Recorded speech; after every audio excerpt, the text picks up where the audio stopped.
इतिहास को जिते बड़े आपण पुनर्बार मंथन करेंगे निश्चित भाव में आगामी दिन में आशा संचार हम एबे मु जस्ट कहूली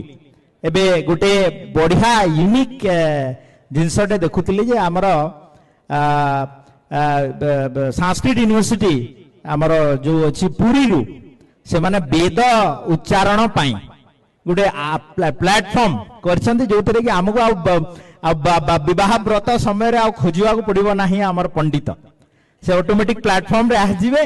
एवं आमे ठीक ठाक ताको से मंत्र भी उच्चारण करूछन्ती कि नहीं एआई ताको गाइड करिवो। तो निश्चित भाव में आमे आर्टिफिशियल इंटेलिजेंस नाउ आमर फोर्थ गुरु प्रथम गुरु हेले बापा माँ द्वितीय गुरु हेले आमर टीचर तृतीय गुरु हेले आमर नेचर एबे आर्टिफिशियल इंटेलिजेंस आमर फोर्थ गुरु हे गलेनी। आमे क्लास रे किछि टीचर जदि भल भाव रे जदि पढ़ी भी न पारले एआई को पचारि देले डेफिनेटली एआई कहबो जे कोटा ठीक कोटा भूल किंतु किछि जदि जान नथबे एआई आपन को ठकी दबो। You have to cross check with your